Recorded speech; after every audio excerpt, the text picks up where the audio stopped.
Yeah. So that's what we're going to talk about today, your new book. I read it yesterday, and I thought I might start with something technical in some sense, terminological. It might be regarded as a pretty inflammatory title, The War on the West, and maybe we'll start with that. What do you mean by war, and why use that term? Essentially, that's interesting. I thought you were going to start with the West, which is we'll do that next. A really knotty one to untangle. Well, we'll do that next for sure. War, because what I say in the book is that this is what we've been going through. We've been going through a war on everything to do with the foundations of the West, everything to do with the results of the Western inheritance. And when I say that, of course, I mean the war, as I do it bit by bit, on Western history, a war on Western peoples, a war on Western culture, a war on Western religion and philosophy. This position that I argue that we've come to in the present age, where everything is bad if it came from us, let me say, us in the West, and everything is good so long as it hasn't come from us. Now, I should stress, by the way, that what I'm describing here is Western anti-Westernism. There are plenty of other forms of anti-Westernism. There's Russian anti-Westernism, there's Chinese anti-Westernism, all sorts of other kinds. But the one that I think is most interesting, partly because it's so pathological, is what I'm really writing about here, which is Western anti-Westernism. Why we in the West have arrived at this strange place where we venerate everything so long as it's not our own. We respect things so long as it hasn't been produced by the society that also produced us. And I do think this is a fundamental assault. I think it's a fundamental assault, as I try to demonstrate in the book, on all of the foundations, the principles, the foundational figures, the heroes, the great stories, the great themes of the West even, have all come in recent decades under this just relentless assault. And I try to explain why I think that's happened. It's not an entirely new phenomenon, as you know. I mean, it's been a strain of Western thought, arguably for some centuries, if not longer. But that in recent decades, it's picked up a pace. And it's picked up a pace for some very obvious reasons. After the colonial era, it was inevitable that there was going to be an anti-colonial backlash, a post-colonial movement. But that's lingered and turned into something else, as have all of the other backlashes that I lay out. So I do think it's a war. I think it's a complete and fundamental assault on everything that the West has produced, and I think that's why it's deserving of the term. So to what end? Well, that's a very interesting question, because of course it's a different aim for different people. I mean, one of the people I write about at one point in the book is Fanon. Frantz Fanon, the distinguished and highly cited post-colonial author, who, like Edward Said, had a profound influence in the academy. The foreword to his last book was written by Sartre. He was a very, very impressive in many ways figure. But his version of what should happen in the post-colonial era was, for instance, I mean, basically entirely Marxist. And it's one of the ironies I try to tease out about this, that, for instance, if in the post-colonial era, people had argued that societies that had been colonized should be returned to a pre-colonial condition, with a return to, let's say, more of the native political and other habits, then that would have been one thing. But writers like Fanon were not doing that. They were arguing that the answer to the colonial era was Marxism. And of course, that has this tremendous irony, doesn't it? Which is that they say, well, this one form of Westernism, Western colonialism, must be replaced because it's Western. And what we'll replace it with is Western Marxism. And so that's just one of the motivations. I think it was a very strong motivation, certainly in the immediate period of the post-colonial era. There are different versions of it now, of course. There's let's say, the social one, the one where it's just rather gauche. I mean, of course, famously, writers like Orwell pointed this out many decades ago. Rather gauche to celebrate anything about your own society, and indeed regarded as being slightly backward, a sign of a sort of low-resolution figure that you would do such a thing. Whereas the veneration of other cultures was a demonstration of sophistication. A sophisticate would do that. But we do end up in this position today, which is much more dangerous than that. One of the reasons I do the assault on Western history, and do it also by individuals, the figures that used to be, and certainly in my own lifetime, I'm sure in yours, Jordan, some of the absolutely foundational heroes of Western history have come in for specific assault. And you could ask yourself, well, maybe that's because they're overdue some reckoning. And I think it's far more than that, and I try to show that. I try to show, for instance, that the interpretation of, say, Thomas Jefferson or Winston Churchill or Abraham Lincoln has actually become an assault based on the following premise, that if we can take down Churchill, we sort of can get to the roots of taking down British patriotism.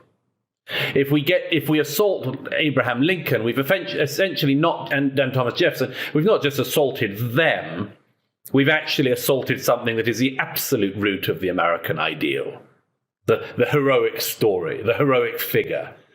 And then there's this further layer of that, which is not just with individuals, but with whole societies, so that, for instance, instead of understanding the history of racism as, well, racism is a highly regrettable and ugly human trait which is consistent across all human societies that we know about, and it is a part of Western history, instead the whole of Western history is made into a history of racism, in which racism was the guiding force. When, as I explained in the book, or any fair estimate would see it as being an element within Western history, but by no means the thing that drove Western history. So it's this sort of thing. Okay, so let's concentrate on that then, in terms of the values that you regard as being under assault in this war. What do you think the canonical values are that are the subject of this intense criticism? Now, and you described Marxism itself, which is also a branch of Western thought, interestingly enough, as fundamental to this criticism. So what if it isn't? The Marxists basically make the claim that something like the claim that history and human institutions, and perhaps individuals as well, are to be understood as manifestations of their class identity. So as some form of group identity. For the classical Marxists, it was class identity. And then history is to be viewed as the battle between an oppressor class and an oppressed class. And the oppressor class is motivated by the desire to exploit the victimized class. And then that's been transferred, I would say, to some degree in recent years to terminology that replaces economic class with race, but basically makes the same arguments. Does that seem okay? So the claim then is that the central motivation is something like the will to use compulsion in the service of group-centered goals, I guess. What's the Western counterclaim, and why? So that's one question. Is there a Western counterclaim, and why should we reject that analysis of history, given that things do get corrupted by power? Well, I quote in the opening and later on in the book, as you know, a phrase of Nietzsche, which I sort of add to from the genealogy of morals. When Nietzsche refers in passing, but I think it's such a remarkable phrase, I wanted to bring it out and throw it to the forefront. He talks in the genealogy of morals of people who talk about justice but mean revenge. Now, this seems to me to be an extraordinarily pertinent insight to our era. When you talk about some of the scholars and writers that I try to tear into in this book, they have. I'm thinking of figures like Ibram X. Kendi, Robin DiAngelo, quite a number of others I could go on listing, but these are some of the main ones. They're simply not interested, it's clear, in a sort of fair analysis of the West or its history or its traditions or its claims. They're interested in a form of revenge. And some of them are perfectly open about that. I mean, Kendi is perfectly open about the fact that in response to one thing, it might be necessary to punish another group. He says it completely frankly in his most famous book, How to Be, ironically titled, inappropriately titled, How to Be an Anti-Racist. And it's extremely clear from the work of other people in this movement, people like Hannah Nicole Jones of the 1619 Project. What you're really talking about, you're certainly talking about with the people tearing down the heroes of the West, is people who are saying, okay, you had your go, and now we're going to have ours, and we're going to see how you like it, how you like being talked about in extraordinarily racist terms, how you like being lumped in and homogenized as a group, for instance, white people or Western people, Western traditions. And again, this isn't an entirely new thing. I point out again with one of the most prominent post-colonial writers, Edward Said, who every benighted student who's had to study at almost any university has come across Orientalism at some point. And one of Said's fundamental critiques of the West is that it essentializes people in the East. And, there's quite a lot of points to make about that, but one of them is he's extremely good at essentializing people in the West. He'll refer in passing, Said, to, for instance, your average 19th century European. Right? What the hell was an average 19th century European any more than a average 19th century person in Africa or the Arabian Peninsula? People of this revenge kind were extraordinarily keen to use tools which they claimed to deprecate, so long as that they furthered their particular political goals. And I think that they expose themselves again and again. And the problem in recent years, as I see it in the West, is that this process of revenge has taken on this exceptionally gleeful attitude. People like D'Angelo visibly, audibly cannot believe the luck they have that they can get away with saying the things that they do. And the fact that when asked to provide evidence, they say things like D'Angelo did recently in an interview. There's a collective glee in the white body when black bodies are punished. And her interviewer, who happens to be black, asks her for evidence of this. She has none. So she just makes another outrageous claim. And this has become part of it. Okay, so let's go into this as deeply as we can. So I was thinking when reading your book about, let's start with the issue of slavery.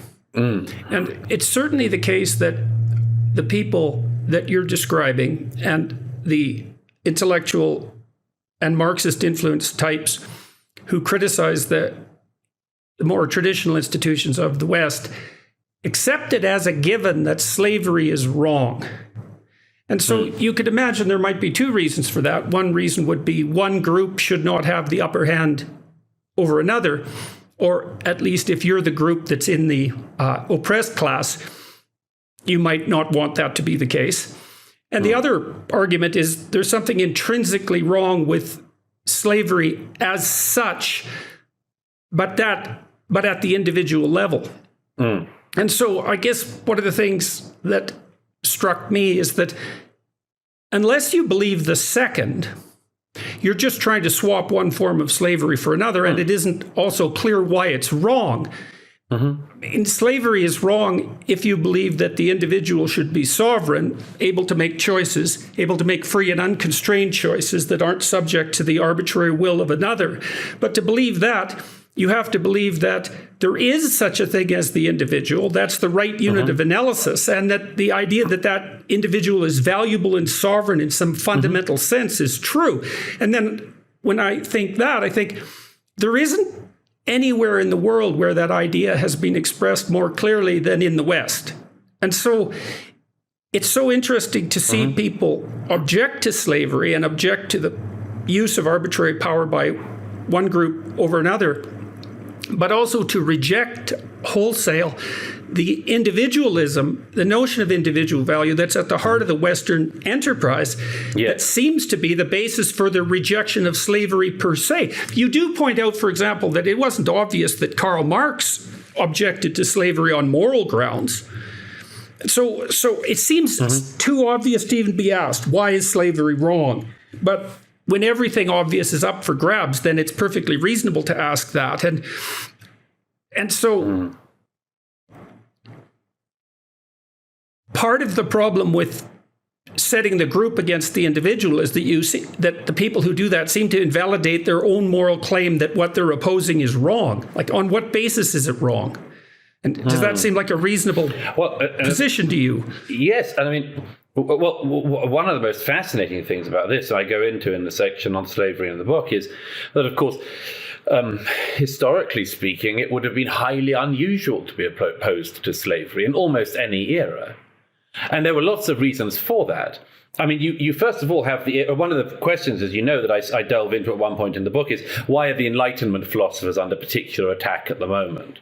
And there are various explanations you could give for that. One is that there is a genuine overdue reckoning, that there is a form of Enlightenment, let's say fundamentalism at the moment, that views figures of the Enlightenment as particularly needing this sort of scouring and reapproach. Another is that they happened to have the misfortune to live in an era in which both the slave trade and colonialism, currently seen as the two great wrongs of history of the West, were going on, and that they didn't spend enough of their time countering them, and that Immanuel Kant should have spent more time addressing slavery and less time addressing all of the questions that he addressed, and that rather than talking about superstition and trying to pull that apart, David Hume should have been interested in colonialism, and on and on. So that's another explanation. And a third explanation, which I think is perhaps more persuasive, is that actually, if you go for the Enlightenment philosophers, you get to one of the absolutely key things to assault if you're going to assault the West, which are the ideas of rationalism and reason and the application of the scientific method and much more.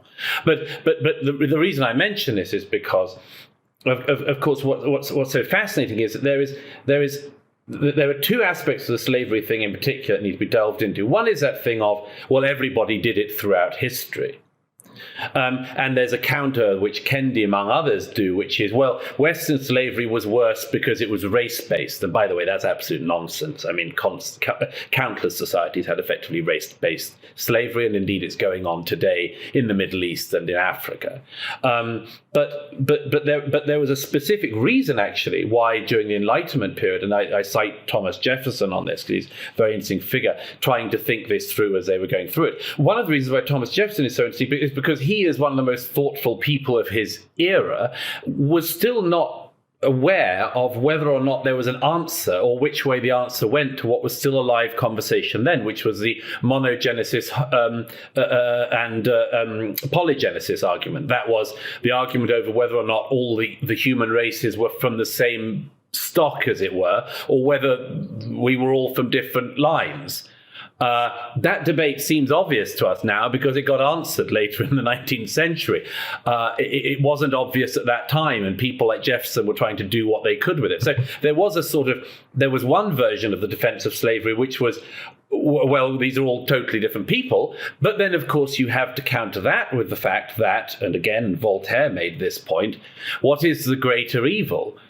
To sell somebody and buy somebody of a different country, a different race, and so on, or to sell your neighbor or your brother or the member of your community. Now, of course, this is just as it was when Voltaire asked the question, it's an exceedingly uncomfortable question to ask today. And I don't ask it in order to say, well, there's an obvious answer. But as everybody knows, the slave trade only existed because people in Africa were selling their brothers and their neighbors and raiding neighboring towns of people who looked exactly like them and selling them to other black people in Africa, some of whom ended up in the slave trade going across the Atlantic, many more of whom went through the slave trade that went to Arabia. So it took an awfully long time for our species to even begin, and we're not there yet by any means. I've met people in my own life who are slaves, were born slaves, in Africa and elsewhere. This is by no means solved by our species, but we look back at it now as if it was perfectly obvious. Well, look, okay, so my understanding of the history of ideas in the deepest sense is that it's very difficult for people, first of all, to understand that there is a universally valid human essence across cultures, right? And so most isolated peoples have regarded their own citizens as human and everyone else who isn't part of that group as not fully human. And to develop a universal system of value despite that proclivity has been extraordinarily difficult. And then to further make the case that each person, regardless of their social status and power and all of that, is also characterized by something that is best termed intrinsic worth that's associated with their personal sovereignty or their individual sovereignty is also an extraordinarily difficult idea to conceptualize. Yes. And then, so first of all, we shouldn't be lulled into thinking that, as you pointed out, that those are human norms in some sense. They're not. Quite the contrary. And then I do believe it is the case that, first of all, perhaps in the religious domain, and we can talk about that later, and then later in the political domain, that notion of divine individual worth was developed and instituted in social institutions most effectively and in some sense solely in the West. And, yes. And we could get into that in one angle. You talk about the British Empire's attempt to eradicate slavery worldwide. And also that was driven by Christian notions and by Christians specifically, and that it also occurred at great expense in relationship to the British Empire's function. Yes. So maybe you could just walk through that a bit. We could delve into that. Yes. I mean, this is a particularly important one because yes, first of all, as you well know, many of the people like William Wilberforce, who are most prominent in arguing the case for the abolition of slavery, were driven comprehensively by their Christian faith. And so, as my late friend Rabbi Jonathan Sachs used to say, that the claim that morality is self-evident is self-evidently untrue. These people were driven by a specific idea of morality and a specific set of values and indeed virtues. And it's a modern myth that we would have got there anyway. But the sanctity of the individual life and the autonomy of every individual, the necessity of every individual having autonomy was at the absolute base of the desire, first of all, to ban slavery in the British Empire.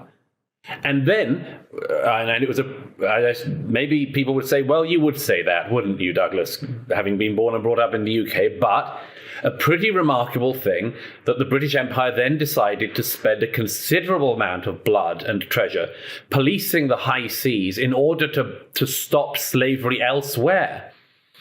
British sailors losing their lives, boarding ships without sails that they would search the cargo holds for and discover were, for instance, a Brazilian slave trading ship trying to sneak through in disguise, because, of course, Brazil didn't get rid of slavery until the 1880s, formally. And Britain policed the seas for this for many years. Thousands of sailors lost their lives. And in the end, as I cite in the book, the actual cost of eradicating the slave trade has been shown by a number of modern historians to have actually cost Britain more, first of all, in the actual endeavor. Secondly, most importantly, in the paying out, the buying out, effectively, of companies engaged in the slave trade in order to make sure that they didn't continue their trade. And thirdly, in the increased prices that everybody in Britain had to pay throughout the 19th century because of the need to pay for goods that were coming from non-slave trading places. These ended up being an exercise more costly than the benefits accrued during the period of slavery. So the reason why I mention this isn't actually just because of the way I speak or the fact that I happen to come from the UK. It's because it then gets us to this very interesting question, which is, what would restitution ever look like?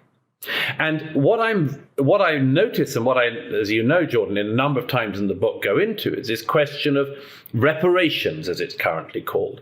What one might also call a sort of, what would restitution look like on a number of historic wrongs?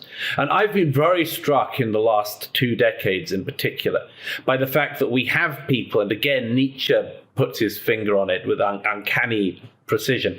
I'm struck by the number of people who rip at long closed wounds, rip them open, and then scream at everyone about how hurt they are. Because in actual fact, on a whole range of issues of what we're now reminded are historic wrongs, something like considerable restitution happened an awfully long time ago. I mean, you still hear people saying, it's extremely popular in American discourse, that America never addressed the issue of slavery. And, you sort of think, well, fighting a long and bloody civil war about it would have been one obvious way that they've clearly tried to address it. And even that today is poo-pooed. A number of contemporary historians say, oh, well, it wasn't really about slavery. It was a different power struggle. It never is about the thing that the thing was about. But I'm very keen to address these ugly, difficult corners of it. Because I say, if you are interested in restitution, of making atonement for any wrongs in the past, you have to look at what actually has already happened in the past by way of atonement. Well, there's also a Christian/Western or Judeo-Christian/Western philosophy of atonement. And that is that you atone for your shortcomings and perhaps for the unequal distribution of talents by trying to live a responsible, generous, productive, and honest life. And that it's actually a matter of individual moral striving rather than something that should be conceptualized at the group level. And so I'm struck again, and still, I cannot understand, if you accept the notion that the willingness of one group to oppress another is in some measure a human universal, it's deeply characteristic of our history, and that the reason that that's wrong is that individuals shouldn't be subject to arbitrary compulsion, partly because it deprives the rest of us of their potential value as free agents, and partly because it's that, and partly because it transgresses against part of their essential nature that's intrinsically valuable. You can't oppose slavery on moral grounds, as far as I can tell, without implicitly accepting those axioms. And so then it's so striking to me that the people who are simultaneously accusing the West of these uniquely awful predilections accept one of the great propositions of the West as central to their entire moral doctrine, and then they accept it so centrally they don't even notice that it's true. They just think it's self-evident. Well, it's not so self-evident. Why shouldn't I oppress someone if I can get away with it? And why shouldn't my group? Right. And then we have the one now, which is the form of oppression that presents itself in the guise of the victim. I constantly come back in this book to the people who present themselves as victims and are clearly the bullies. People who claim to be suffering from historic wrongs because it gives them a dominance that they would not otherwise have. I mean, let me give you two quick but quite significant examples of this. Two of the most celebrated writers of the last generation in America are Ta-Nehisi Coates and Ibram X. Kendi.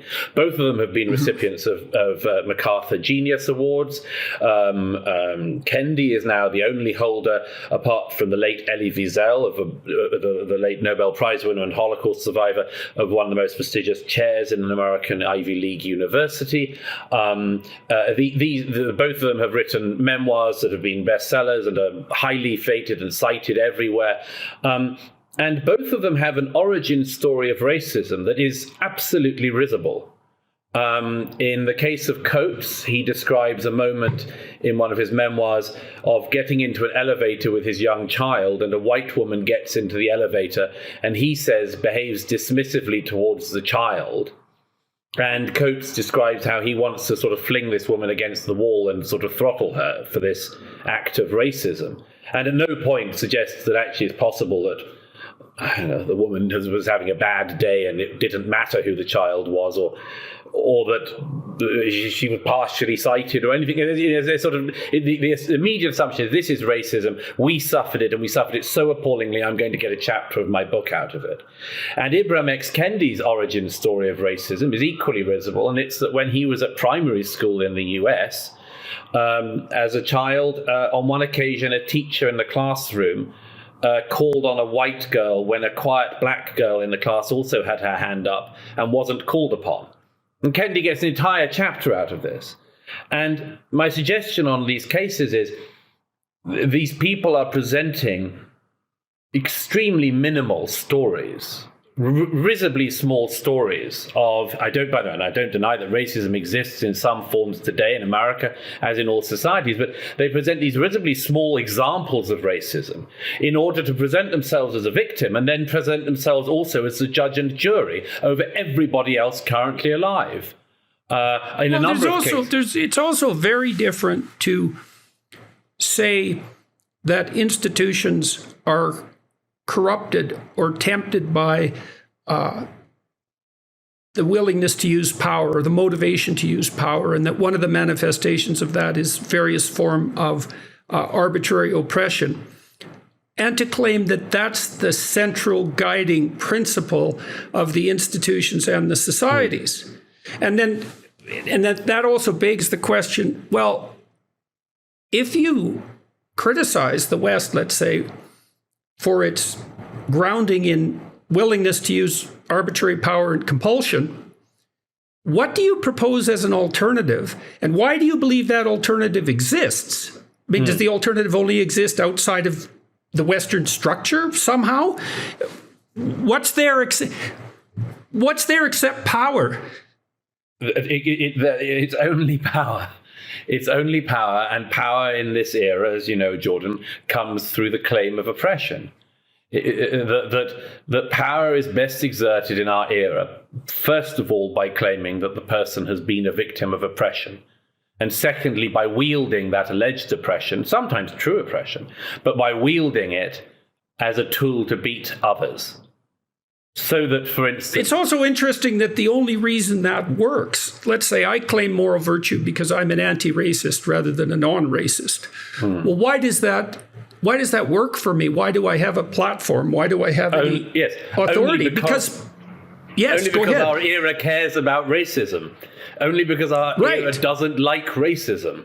Which belies the central proposition, right? Absolutely. I mean, if no one cared, if people were psychopathic expressors of power, and that was particularly true of Western people, they just say something like, well, yeah, what's your point? Try to do something about it. And you think that's wrong? It's just because you're weak. And I've got the power and I've got you under my thumb, and to hell with you and your stupid ideas. But that isn't what people do. And when they're accused of being racist in the West, they're struck to the heart, generally speaking. Yes. They're ashamed of themselves. They'll bend over backwards to apologize.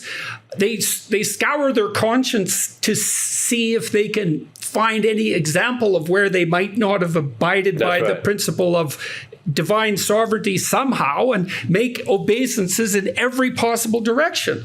And so that in itself seems to indicate that the primary claim is fundamentally untrue. Which, as you know, I write a chapter in the book, as you know, on what everyone else in the world is doing whilst we're doing this to ourselves. And one of my favorite examples, I quote a late colleague of mine's work on this, is racism within China and racism from China about the rest of the world. There's a term that the Chinese use of white people that roughly translates as ghosts.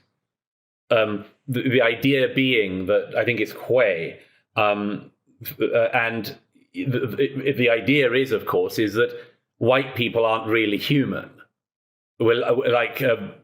the simulacrum of a human being, but not the real thing. Only the Chinese people are the real thing. Well, that's really racism for sure. And from the most heavily populated country on earth, and there's no and shame one about certainly it. willing to use power. And one certainly willing to use power. So isn't it an oddity?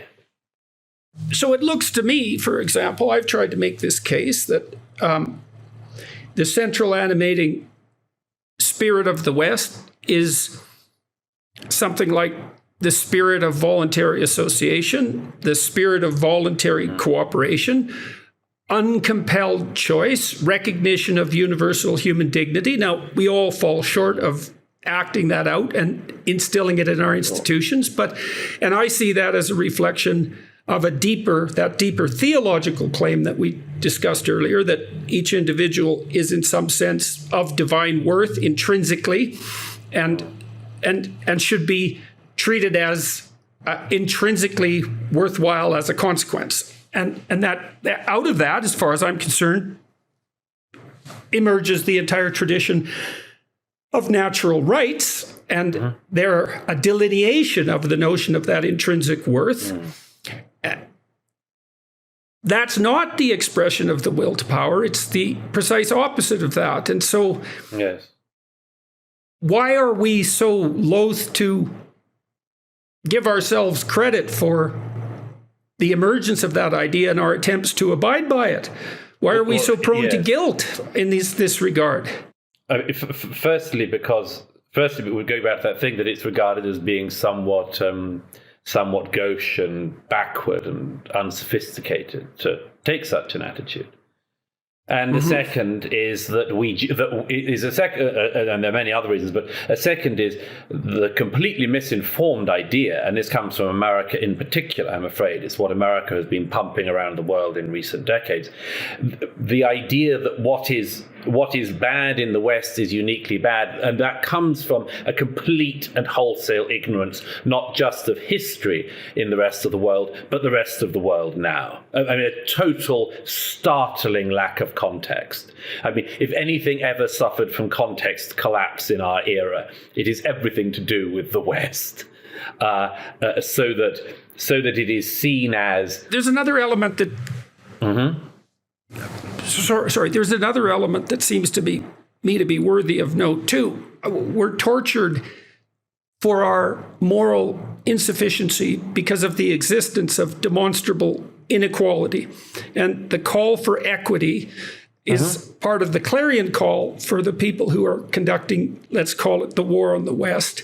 And the proposition there is essentially Marxist, that wealth tends to accumulate in the hands of fewer and fewer people, which happens to be true, although those people differ. The proportion is small, but the people change.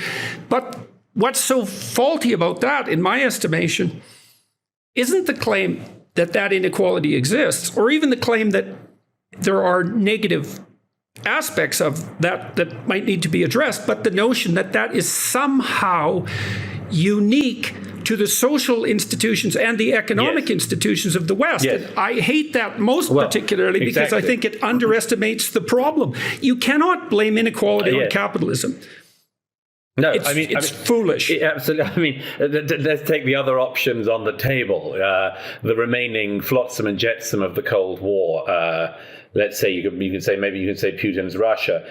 You can certainly say Cuba and a few other places. What do we reckon is the inequality of wealth in these countries between, let's say, the oligarchs and the average Russian? There was a documentary Alexander Navalny bravely made before going back to Russia and being imprisoned, and he had it released after he got back to Russia the other month and was promptly imprisoned. He had the release of this documentary called Putin's Palace, and one of the extraordinary things which did a lot of harm for Putin at home, because people were genuinely shocked and upset about this, was that Putin's palace on the Black Sea, which he's been building for years at the cost of hundreds and hundreds of millions of dollars, has, among other things, a vineyard attached to it. And there's a guest area, a guest room near the vineyard. And there's a guest lavatory in the guest room, the vineyard. And there's a lavatory brush there made of gold that costs the same as the average Russian makes in a year.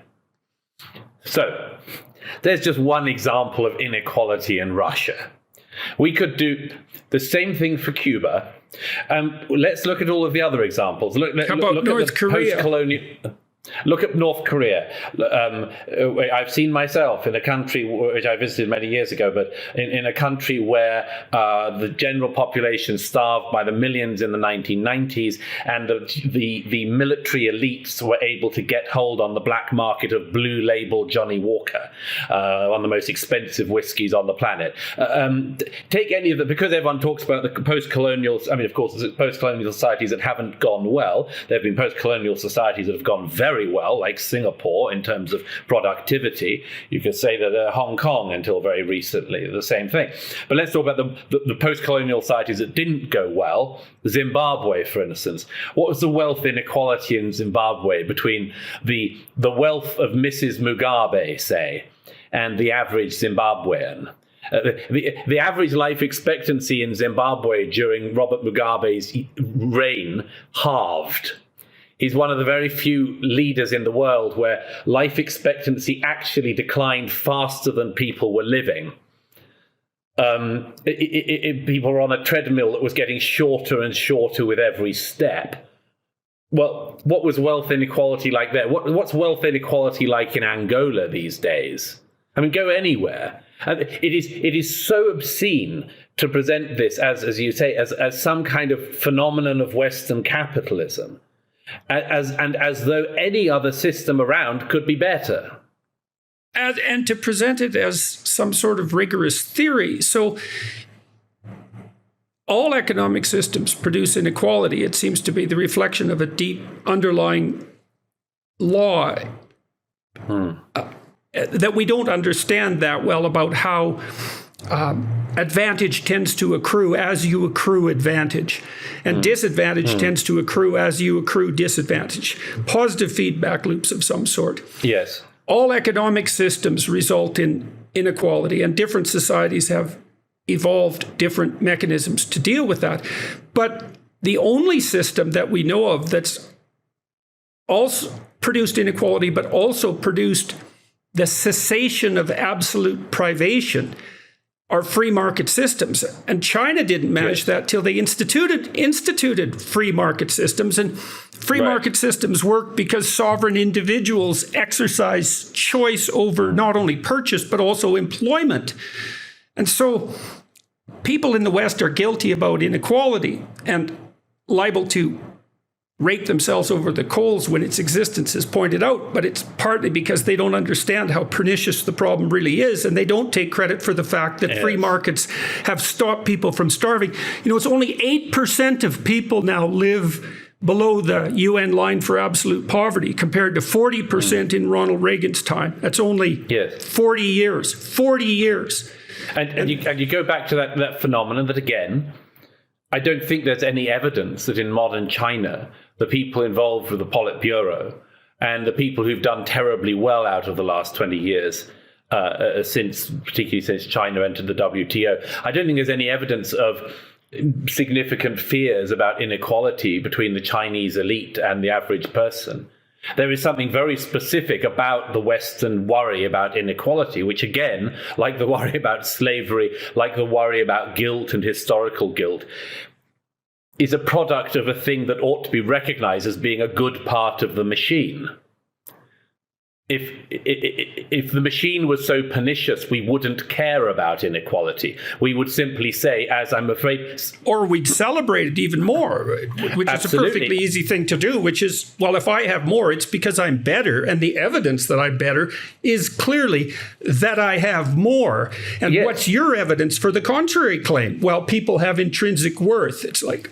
Yeah. And you go to another of the world's biggest economies, India. I don't know if you've ever been there. It's an extraordinary culture, very, very rich, a wonderful culture, and just the most extraordinary place to visit. But it also has a form of inequality which is grotesque to any Western visitor. I'm talking, of course, about the caste system, which exists to this day, which is a form of slavery as well, and which regards people, if they're born into the wrong class, as being literally untouchable. The untouchable class in India is something you're born into, and you will be in for your whole life.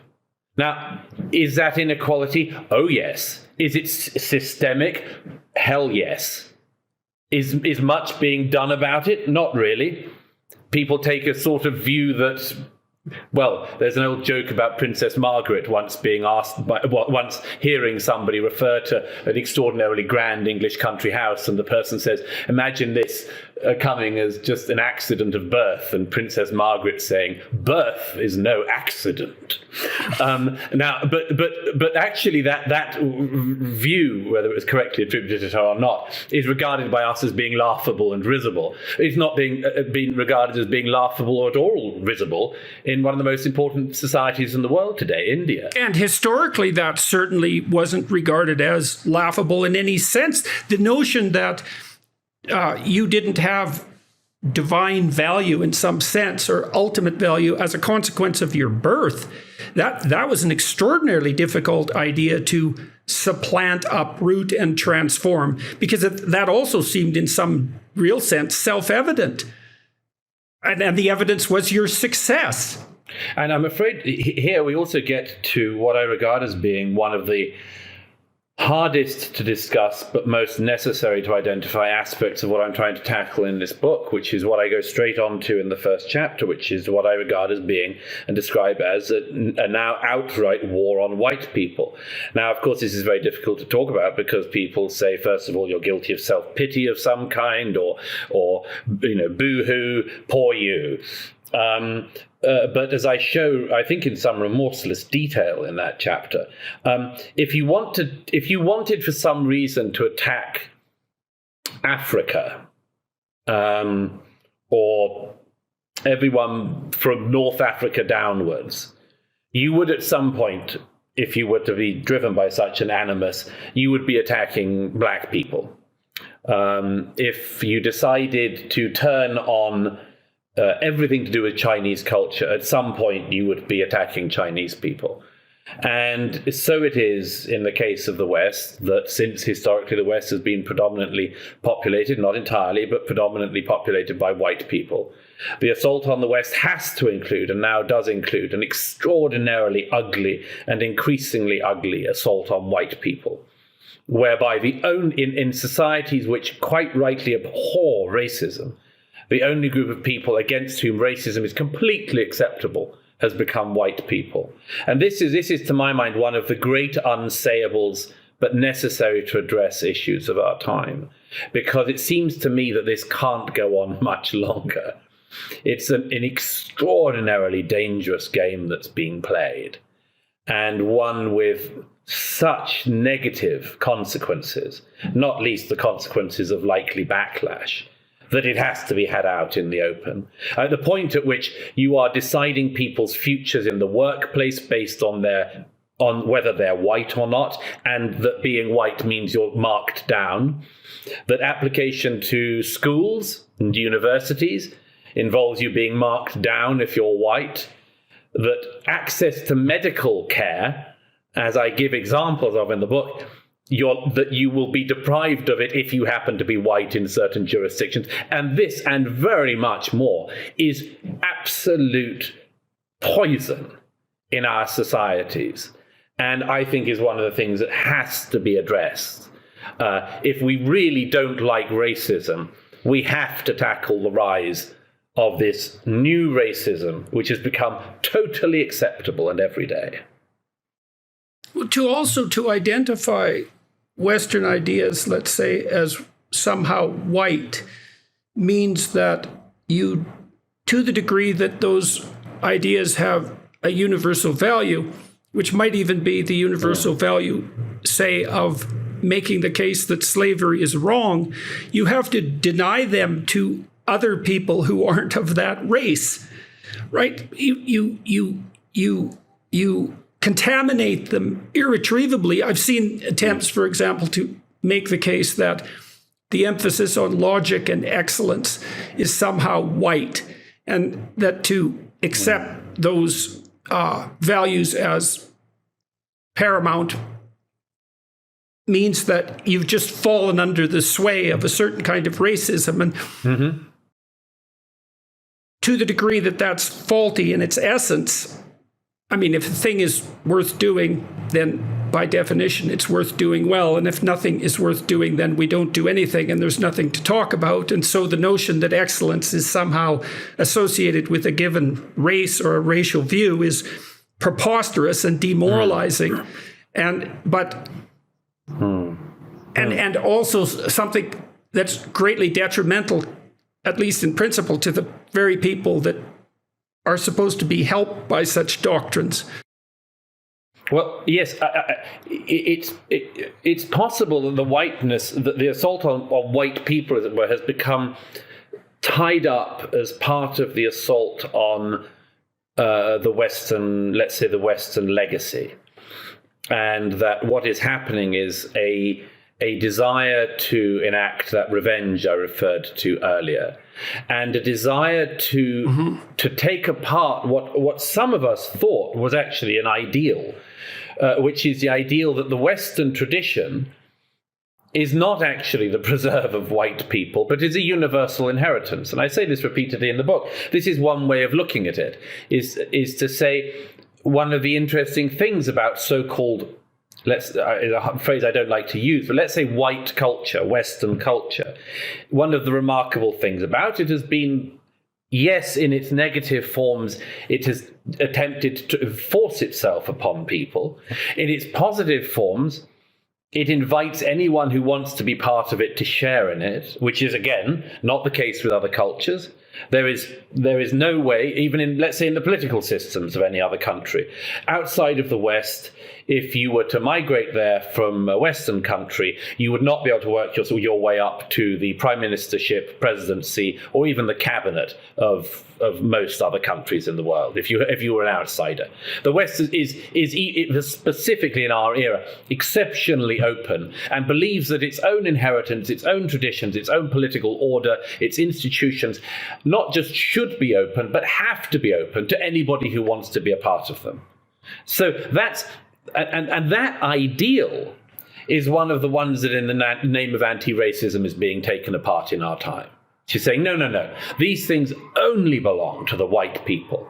And as I say in toward the end of the war on the West, wow are the conclusions that you get to from there negative. I mean, wow are the consequences of that down the road negative, because, and as I lay out, as you know, in quite a lengthy passage, there is a response to that just waiting to be said. So, do you think that the core values of the West are tenable and maintainable in the absence of the underlying religious substrate? So I'm thinking about Jacques Derrida, for example, and Derrida criticized what he called the logocentrism of the West and its emphasis, for example, on binary oppositions. And binary oppositions are the foundation of computation. So maybe criticizing that too deeply is unwise. But in any case, it seems to me that the notion of individual sovereignty is, in some sense, a religious claim. And you can think about the West, one stream of Western thought is the Enlightenment, and there's a secular element to that, but it emerged out of a deeper religious tradition that has this universalizing tendency and this universalizing claim. Is it possible then I would say, to what degree is the assault on values that you see and diagnose an assault on religious values? And is it possible to formulate a defense without simultaneously defending some of these underlying religious presumptions? No, this is the German jurist Bochenforder's dilemma, isn't it? Can you sustain a system that isn't willing to nurture the roots that gave birth to the system? And it's probably the biggest underlying question of our era. The claim has been sometimes yes, of course, and I think that yes, of course, has been coming under significant strain in recent years. As I said, I mean, it's not clear that the sanctity of the individual is something that is enforceable purely through human rights doctrine and the court and the international court system. Yeah, well, it's not self-evident that it's fundamentally a rational claim. It might be instead something more like the precondition for all claims that we regard as rational, which is a whole an axiom rather than a conclusion.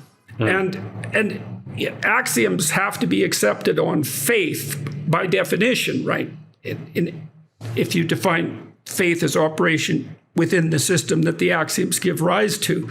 And I've been trying to puzzle this out deeply. There's the idea of the divine individual in the West is associated with the idea of logos, and it's associated with the notion as well that there's something about speech, in particular truthful speech, that is fundamentally redemptive. And it's recognition of that, I think, that gives rise to our notion that freedom of speech is a cardinal value, not because it gives you the freedom to speak exactly, but because without that freedom, we can't think, we can't improve our institutions, and we can't get to truth. That it isn't a merely a theoretical exercise. The point of the freedom of speech, freedom of inquiry, and all these things was to get to a truth. It wasn't a game in itself. Right. It was a belief that there was something to uncover at the end of that process that was more than worth discovering. Right. Well, when I talked to Richard Dawkins recently about such things, and of course, he's arguably the world's most famous atheist, but I like talking to him, and I think Dawkins is possessed by the spirit of the truth to a marked degree. So. And so then one of the things I wonder is science itself possible in the absence of the proposition that the truth will set you free? I don't think that's a scientific proposition. Well, I think it's a philosophical or a theological proposition. I mean, this comes to one of the great jokes against conservatives in recent years. I think I've said this to you in private before, Jordan, but not publicly. But one of the great jokes against conservatives was that they tended to think that the deconstructionists, for instance, would inevitably stop at the borders of STEM. Remember, for years, people sort of had riffs on the fact that, well, you know, your degree in lesbian dance theory, you know, you just wait till you have to go out into the market and find a job with that useless degree. But these people, actually, the joke was on the conservatives saying that they did all find jobs. They found them in HR departments, and they told everyone else how to behave for the next generation. So and then there was the sort of joke that the conservatives again had of sort of, you know, it'll stop at the borders of STEM because at some point the bridges need to stay up. No, turns out that if you've got a more overriding theory and claim and ambition and drive in your era, if the bridges do fall down, it'll be because of institutional racism and constructional racism and much more, and it'll be because you didn't do it hard enough. It'll be just like the nonsense that everyone said in communism. Look at the stuff of different ways of knowing. I mean, this goes back. I have a deep contempt for Derrida, as I do for all of the deconstructionists, not just because it's so easy to deconstruct and so hard to construct, but because, of course, the deconstructionists always try to deconstruct everything apart from their own university positions. And Derrida and co definitely started some of this, and it's led to this thing we now have, one of the things I described in the book, of the equitable maths nonsense, where we come once again to the anti-white, I would say also anti-black actually, but certainly anti-Western idea that mathematics is a Western construct, and that there are other ways of knowing that exist and which must be brought forth. And you don't just get this in maths. And by the way, I mean, as I lay out in remorseless detail in the book, this is being taught in American schools. This is being rolled out in school district after school district in the US. The idea that in maths, in STEM in general, there are other ways of knowing other than the scientific method, accurate mathematics, things like showing your workings is an example of white supremacy, and on and on and on. And this is completely mainstream today to an extent that I think will shock many readers. These things are effectively in the realm of voodoo, because nobody ever explains what the other ways of knowing are. Let me give you an example. If you don't believe in the mathematical method that actually happens to have been refined in the West, but owes some of its ancestry to a considerable, indeed bewildering array of cultures around the world, why you can't say, oh, that's interesting, the West may have refined it, but it's got its heritage elsewhere, hurrah, we're all able to own it. Why instead of that you have to say, no, this is a white supremacist thing, so we're going to come up with other ways of knowing instead of addition and subtraction in the normal way of things? What are the other ways of knowing? What is this voodoo we're being told? Never explained, other than you get this little hint sometimes that it has something to do with better intuitiveness about the concerns of others. And I give examples of this. That basically, you could also argue it's a sort of feminization of certain things, certain realms of study, but essentially that the white supremacist male patriarchal thing is all about the answers and about accuracy and about being on time even. I mean, all of these, to say that they're racist hardly needs saying, but all of these things are white, and therefore we need to look at these other ways of knowing which are never explained, but as something which we're all meant to go along with. I mean, to say that this doesn't bear examination is to vastly understate the matter.